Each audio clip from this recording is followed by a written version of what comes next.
ಸಮುದ್ರರಾಜನ ಪುತ್ರಿ ಮಹಾಲಕ್ಷ್ಮಿ.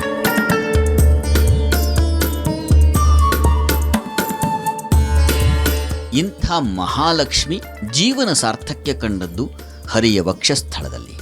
ವಾಸುದೇವನ ಸನ್ನಿಧಿಯೇ ವರಲಕ್ಷ್ಮಿಯ ಸನ್ನಿಧಿ. ಈ ಕಾರಣದಿಂದ ಈ ಶ್ರಾವಣ ಮಾಸದ ಶುಭ ಶುಕ್ರವಾರ ಹರಿವಲ್ಲಭೆಯನ್ನು ಅರ್ಚಿಸಲು ಬಂದದ್ದು ಪೊಡವಿಗೊಡೆಯ ನೆಲನಿಂತ ಉಡುಪಿಯ ಸನ್ನಿಧಾನಕ್ಕೆ.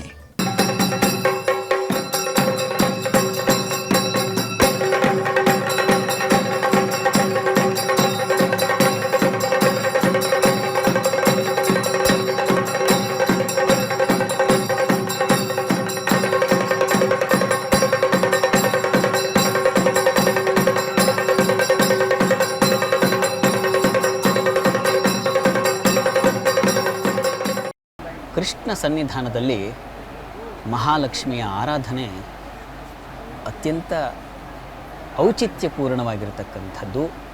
ಆ ಭಾವನೆಯಲ್ಲಿ ನಾವು ಈ ದಿವಸ ಉಡುಪಿಯ ಕೃಷ್ಣ ಮಠಕ್ಕೆ ಬಂದಿದ್ದೇವೆ. ಇಲ್ಲಿ ವರಮಹಾಲಕ್ಷ್ಮಿಯನ್ನು ಆಚರಿಸಬೇಕು. ಶ್ರೇಯತೇಚ ಪರಂಪದಂ ಅಂತ ಒಂದು ಮಾತಿದೆ. ಪರಂಧಾಮನ ಆಶ್ರಯವನ್ನು ಸದಾ ಬಯಸ್ತಕ್ಕಂಥವಳು ಅಷ್ಟೇ ಅಲ್ಲ, ಅಲ್ಲೇ ವಾಸವಿರತಕ್ಕಂಥವಳು ಮಹಾಲಕ್ಷ್ಮಿ. ಹೀಗಾಗಿ ಅವಳು ಎಲ್ಲಿ ವಾಸವಾಗಿರ್ತಾಳೆ ಅಂದರೆ ಆ ವಿಷ್ಣುವಿನ ಸನ್ನಿಧಾನದಲ್ಲಿ. ಈ ಕಾರಣದಿಂದ ಉಡುಪಿಯಲ್ಲಿ ವರಮಹಾಲಕ್ಷ್ಮಿ ಆಚರಿಸ್ತಕ್ಕಂಥದ್ದು ಅತ್ಯಂತ ಔಚಿತ್ಯಪೂರ್ಣವಾಗಿದೆ ಅಂತ ಅನ್ನಿಸಿ ಈ ದಿವಸ ನಾವು ವರಮಹಾಲಕ್ಷ್ಮಿಯನ್ನು ಆಚರಿಸಲಿಕ್ಕೆ ಇಲ್ಲಿ ಬಂದಿದ್ದೀವಿ. ಭಕ್ತಸ್ತೋಮ ನೆರೆದಿದೆ. ವರಮಹಾಲಕ್ಷ್ಮಿಯ ಪೂಜೆಯನ್ನು ನೆರವೇರಿಸಲಿಕ್ಕೆ ಈ ಜನಸ್ತೋಮದ ನಡುವೆ ನಾವು ವರಮಹಾಲಕ್ಷ್ಮಿಯನ್ನು ಆಚರಿಸೋಣ.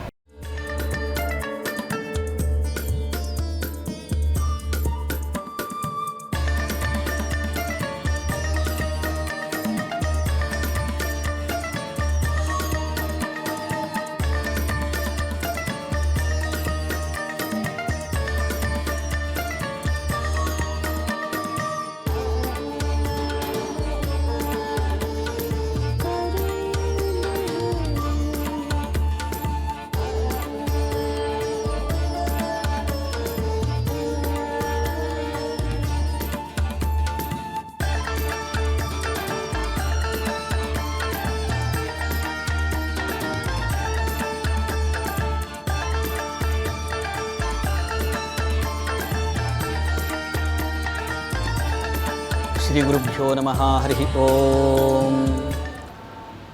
ಸಮಸ್ತ ವೀಕ್ಷಕರಿಗೆ ವರಮಹಾಲಕ್ಷ್ಮಿ ವ್ರತದ ಶುಭಾಶಯಗಳು. ನಾವು ಈ ದಿವಸ ಪರಂಧಾಮನ ಸನ್ನಿಧಾನದಲ್ಲಿದ್ದೀವಿ. ಉಡುಪಿಯ ರಾಜಾಂಗಣ ಅಂತಕ್ಕಂಥದ್ದು ಜಗತ್ಪ್ರಸಿದ್ಧಿ. ಇಂಥ ಒಂದು ಭವ್ಯವಾದ ರಾಜಾಂಗಣದಲ್ಲಿ ನಾವು ವರಮಹಾಲಕ್ಷ್ಮಿಯನ್ನು ಆಚರಿಸಿದ್ರೆ ಬಹುಶಃ ನಮಗಷ್ಟೇ ಅಲ್ಲ, ಜಗತ್ತಿನಲ್ಲಿ ಯಾರ್ಯಾರು ಲಕ್ಷ್ಮಿಯನ್ನು ಅನವರತ ಪೂಜಿಸ್ತಾ ಇದ್ದಾರೋ, ಆರಾಧಿಸ್ತಾ ಇದ್ದಾರೋ ಅವರೆಲ್ಲರಿಗೆ ಲಕ್ಷ್ಮಿಯ ಅನುಗ್ರಹ ಆಗುತ್ತೆ. ಆ ಒಂದು ಉದ್ದೇಶದಲ್ಲಿ ಈ ರಾಜಾಂಗಣದಲ್ಲಿ ಈ ದಿವಸ ನಾವು ವರಮಹಾಲಕ್ಷ್ಮಿ ವ್ರತವನ್ನು ಆಚರಿಸಲಿಕ್ಕೆ ಬಂದಿದ್ದೀವಿ.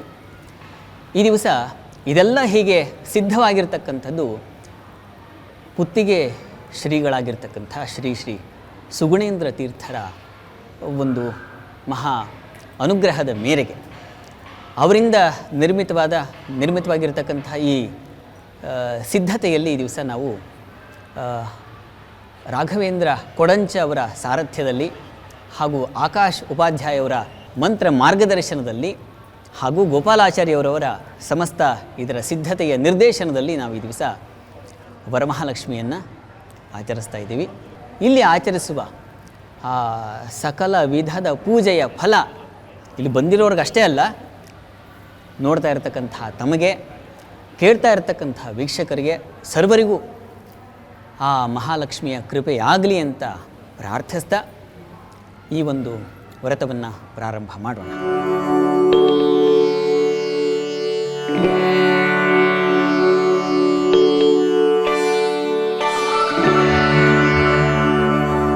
ವರಮಹಾಲಕ್ಷ್ಮಿ ಅಂತಂದರೆ ವರದ ಮಹಾಲಕ್ಷ್ಮೀ ವರಾಚ ಲಕ್ಷ್ಮೀಶ್ಚ ಅಂತ.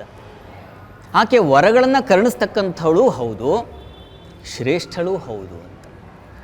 ಒಂದು ಅನುಗ್ರಹವನ್ನು ಮತ್ತೊಂದು ಶ್ರೇಷ್ಠತೆಯನ್ನು ಎರಡನ್ನೂ ಸಮೀಕರಣ ಮಾಡಿಕೊಂಡ ಒಂದು ದಿವ್ಯವಾದ ಶಕ್ತಿ ಅಂದರೆ ಅದು ವರಮಹಾಲಕ್ಷ್ಮಿ. ಆ ಕಾರಣಕ್ಕಾಗಿ ವರಮಹಾಲಕ್ಷ್ಮಿಯನ್ನು ಜಗದ್ವ್ಯಾಪಕದಲ್ಲಿ ಆಚರಣೆ ಮಾಡಲಾಗುತ್ತೆ. ಅಂಥ ಆಚರಣೆಯ ಫಲ ಎಲ್ಲರಿಗೂ ಸಂದಾಯವಾಗಲಿ. ಅದು ಹೇಗೆ ಸಂದಾಯವಾಗುತ್ತೆ ಅಂತಂದರೆ, ಯದೇವ ವಿದ್ಯೆಯಾ ಕರೋತಿ ಶ್ರದ್ಧೆಯ ಉಪನಿಷದ ಅಂತ ಒಂದು ಮಾತಿದೆ. ಶ್ರದ್ಧೆಯಿಂದ ತಿಳಿದು, ಯದೇವ ವಿದ್ಯೆಯಾ ಕರೋತಿ ಅಂತ ತಿಳಿದು ಆಚರಿಸಿದಾಗ ಅದರ ಫಲ ಹೆಚ್ಚು ಅನುಭವಕ್ಕೆ ಬರುತ್ತೆ. ಆ ದೃಷ್ಟಿಯಲ್ಲಿ ಈ ದಿವಸ ಅರಿತು ಮಾಡುವ ಪೂಜೆ ಎಲ್ಲಿ ಅದು ಅಂತಂದರೆ ಈ ಒಂದು ಸಭೆಯಲ್ಲಿ. ಹೀಗಾಗಿ ಹಂತ ಹಂತವಾಗಿ ಪ್ರತಿ ಹಂತವನ್ನು ನಾವು ಅರ್ಥ ಮಾಡ್ಕೊಳ್ತಾ ಆ ವರಮಹಾಲಕ್ಷ್ಮಿಯನ್ನು ಅನುಸಂಧಾನ ಮಾಡೋಣ ಈ ದಿವಸ. ಶ್ರೀ ಗುರುಭ್ಯೋ ನಮಃ. ಶ್ರೀ ಹರಯೇ ನಮಃ. ಆಗಮಾರ್ಥಂ ತು ದೇವಾನಾಂ ಗಮನಾರ್ಥಂ ತು ರಕ್ಷಸಾಂ ಕುರ್ವೇ ಘಂಟಾರವಂ ತತ್ರ ದೇವತಾಹ್ವಾನಲಾಂಛನಂ ಶುಕ್ಲಾಂಬರಧರಂ ವಿಷ್ಣುಂ ಶಶಿವರ್ಣಂ ಚತುರ್ಭುಜಂ ಪ್ರಸನ್ನವದನಂ ಧ್ಯಾಯೇತ್ ಸರ್ವವಿಘ್ನೋಪಶಾಂತಯೇ. ಯಾವುದೇ ಪೂಜೆಯನ್ನು ಪ್ರಾರಂಭ ಮಾಡೋ ಮುನ್ನ ಗಣಪತಿ ಪ್ರಾರ್ಥನೆ ಅಂತಕ್ಕಂಥದ್ದು ಅದು ಬೆಳೆದು ಬಂದಿದೆ ಪದ್ಧತಿ. ನಮ್ಮ ಪರಂಪರೆಯಲ್ಲಿ ಆದಿವಂದಿತ ಆತನಿಗೆ ನಮಸ್ಕಾರ ಮಾಡಿ ಆಮೇಲೆ ಪ್ರಧಾನ ದೇವತೆಯನ್ನು ಆಚರಿಸ್ತಕ್ಕಂಥದ್ದು ಕ್ರಮ. ಹೀಗಾಗಿ ಪ್ರಥಮದಲ್ಲಿ ನಾವೀಗ ಗಣಪತಿ ಪೂಜೆಯನ್ನು ಮಾಡಿಕೊಳ್ಬೇಕು. ಅದರ ಒಂದು ಪೂಜೆಯ ಕಡೆಗೆ ನಾವೀಗ ಹೋಗೋಣ. ಓಂ ಗಣಾನಾನ್ ತ್ವಾ ಗಣಪತಿಂ ಹವಾಮಹೇ ಕವಿಂ ಕವೀನಾಮೋಪಮಶ್ರವಸ್ತಮಂ ಜ್ಯೇಷ್ಠರಾಜಂ ಬ್ರಹ್ಮಾಣಾಂ ಬ್ರಹ್ಮಣಸ್ಪದ ಆನಃ ಶೃಣ್ವನ್ನೋತಿಭಿಃ ಸೇದಸಾದಾನಂ ಮಹಾಗಣಪತಯೇ ನಮಃ.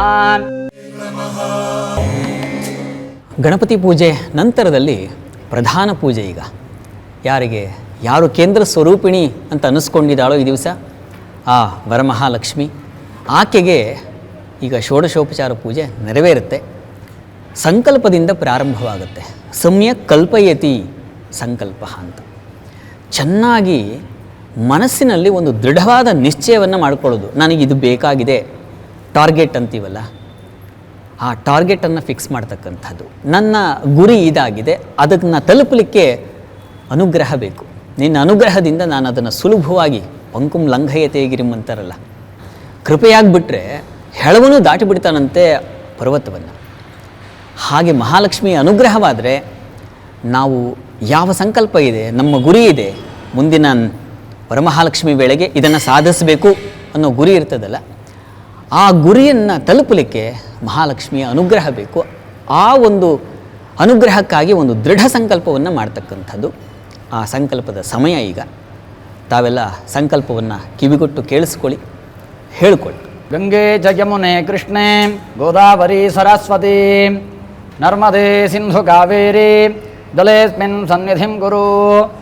ಕೃಷ್ಣ ಕೃಷ್ಣ ಗೋವಿಂದ ಗೋವಿಂದ ವಿಷ್ಣೋರಾಜ್ಞಯಾನ್ ಶ್ರಾವಣ ಮಾಸೆ ಶುಕ್ಲಪಕ್ಷೆ ಅದ್ಯ ಚತುರ್ದಶ್ಯಾಂ ಪುಣ್ಯತಿಥೌ ವಾಸರಹಾನ್ ಭಾರ್ಗವವಾಸರಯುಕ್ತಾಗ್ಯಾನ್ ಶುಭವಾರಾನ್ ಶುಭನಕ್ಷತ್ರಾನ್ ಶುಭಯೋಗಾನ್ ಶುಭಕರಣಾದಿ ಏವಂ ಗುಣವಿಶೇಷೇಣ ವಿಶಿಷ್ಟಾಗ್ಯಾನ್ ಶುಭಪುಣ್ಯತಿಥೌ ಸಮಸ್ತಭಕ್ತಜನಾನಾಂ ಕ್ಷೇಮಾನ್ ಸ್ಥೈರ್ಯಾನ್ ವೀರ್ಯಾನ್ ವಿಜಯಾನ್ ಅಭಯಾನ್ ಆಯುಃ ಆರೋಗ್ಯಾನ್ ಆನಂದಾನ್ ಐಶ್ವರ್ಯಾನ್ ಅಭಿವೃದ್ಧ್ಯರ್ಥಂ ಧರ್ಮಾನ್ ಅರ್ಥಾನ್ ಕಾಮಾನ್ ಮೋಕ್ಷಾಖ್ಯಾನ್ ಚತುರ್ವಿಧಾನ್ ಫಲಪುರುಷಾರ್ಥಸಿದ್ಧ್ಯರ್ಥಂ ಹರಿಸರ್ವೋತ್ತಮತ್ವಾದಿ ಜ್ಞಾನ ಭಕ್ತಿ ವೈರಾಗ್ಯ ಸಿದ್ಧ್ಯರ್ಥಂ ಲಕ್ಷ್ಮೀನಾರಾಯಣ ಪ್ರೀತ್ಯರ್ಥೇ ಅದ್ಯ ಶುಭ ದಿವಸೆ ವರಮಹಾಲಕ್ಷ್ಮೀ ವ್ರತಾಂಗಾನ್ ಕಲಶ ಪ್ರತಿಷ್ಠಾಪನಪೂರ್ವಕಾನ್ ಯಾವತ್ ಶಕ್ತಿ ಧ್ಯಾನ ಆವಾಹನಾದಿ ಕಲ್ಪೋಕ್ತ ಪೂಜಾಖ್ಯಂ ಆಚಾರ್ಯ ಮುಖೇನ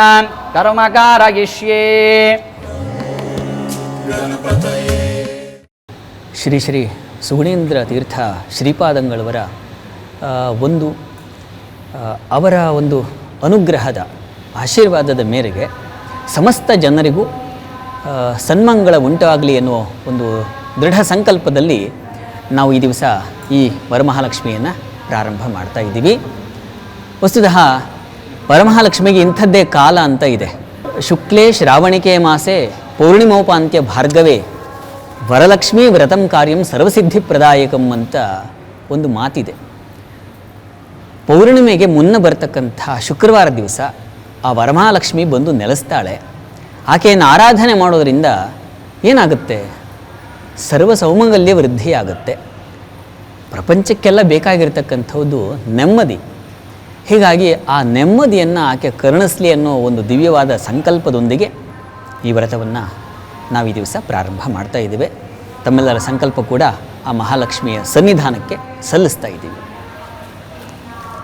ಕಲಶ ಪ್ರತಿಷ್ಠಾಪನೆ ವಿನಿಯೋಗ ಕಲಶಸ್ಯ ಮುಖೇ ವಿಷ್ಣು ಕಂಠೇ ರುದ್ರ ಸಮಾಶ್ರಿತ ಮೂಲೆ ತತ್ರ ಸ್ಥಿತ ಬ್ರಹ್ಮ ಮಧ್ಯೆ ಮಾತೃಗಣಾ ಸ್ಮೃತಾ ಕುಕ್ಷೌತು ಸಾಗರಾತ್ ಸರ್ವೇ ಸಪ್ತದ್ವೀಪಾ ವಸುಂಧರಾನ್ ಋಗ್ವೇದೋಥ ಯಜುರ್ವೇದಃ ಸಾಮವೇದೋ ಹ್ಯಥರ್ವಣಃ ಅಂಗೈ ಚ ಸಹಿತಾಃ ಸರ್ವೇ ಕಲಶಾಂಬು ಸಮಾಶ್ರಿತಾಃ ಗಂಗೆ ಚ ಯಮುನೆ ಕೃಷ್ಣೆ ಗೋದಾವರಿ ಸರಸ್ವತಿ ನರ್ಮದೆ ಸಿಂಧು ಕಾವೇರಿ ಜಲೇಸ್ಮಿನ್ ಸನ್ನಿಧಿಂ ಕುರು. ಅಥ ದ್ವಾರಪಾಲಪೂಜಾಂ ಕರಿಷ್ಯೇ. ಪೂರ್ವದ್ವಾರೆ ದ್ವಾರಶ್ರಯೈ ನಮಃ.